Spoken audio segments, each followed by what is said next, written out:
So what if your biggest failure wasn't the end of your story? What if it was actually the beginning of your greatest purpose? Today, we're going to dig into how some of the most devastating moments in a person's life can become the bedrock for something truly extraordinary.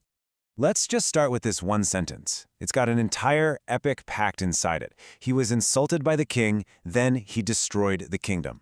Now, this isn't fiction. This is a true story, and it holds this incredible secret about how you can turn rejection into a revolution. You know, what really happens when you get hit with a crushing defeat?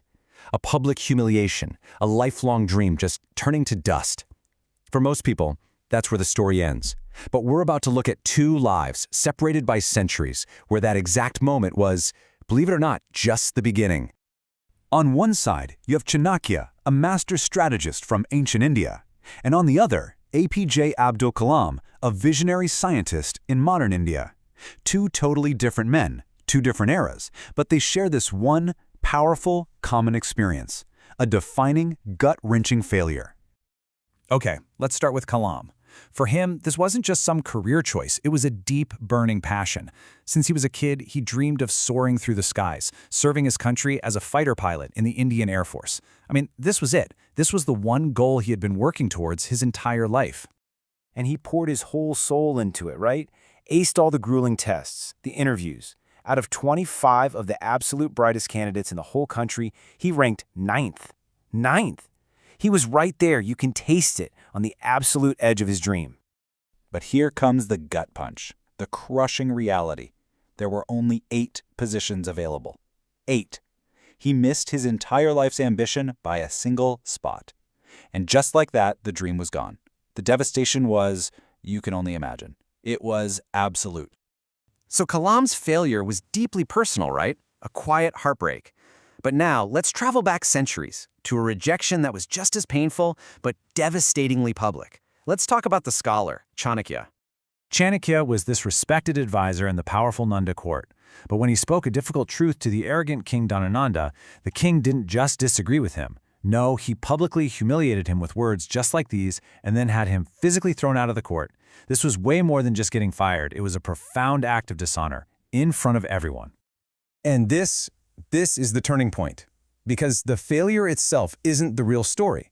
What really matters is what they did next. This is the moment of the vow and the pivot. This actually gives us a kind of blueprint for their comeback. First, they had to absorb the setback. You can't just ignore it or rush past it. You have to feel the full weight of that pain and humiliation. Only then could they reevaluate, well, everything. And we're not just talking about changing plans. This is about questioning your whole identity, your path. And then, from that wreckage, they committed to a new and far greater purpose. For Chanakya, that humiliation became his fuel. But his response wasn't just simple revenge. Not at all. He made this solemn vow, not just to get back at one corrupt king, but to uproot the entire unjust Nanda dynasty and forge a unified, stronger nation. His personal insult literally ignited a national mission. Now, Kalam's journey was quieter, but just as profound. In that moment of deep, deep disappointment, he reevaluated. Okay, if he couldn't serve India from the cockpit of a fighter jet, he was going to find another way. He pivoted his entire life's direction towards science, dedicating himself to strengthening his nation through technology. So with these new missions, one born from a public vow and the other from a quiet pivot, both men set out not just to recover from failure, but to forge an entirely new destiny for themselves and for their country. Chanakya's strategy was nothing short of monumental. Starting with that vow, he went on to build alliances, orchestrate this masterful revolution, and ultimately guided a young man named Chandragupta Maurya to establish the Mauryan Empire, one of the greatest in history. A single insult led to the birth of an entire empire. It's incredible. And Kalam's new path. It was just astonishing. The man who failed to become one of 8 pilots went on to become the Missile Man of India, leading the nation's space and missile programs. He then became the country's chief science advisor. And ultimately, he was elected the 11th president of India, the beloved people's president, leader of over 1 billion people. So when you put these two lives side by side, this powerful truth starts to emerge. A specific kind of wisdom that transforms pain into power. And that is the wisdom of resilience. But this isn't just about getting back up when you're knocked down. It's something more. It's purpose-driven resilience.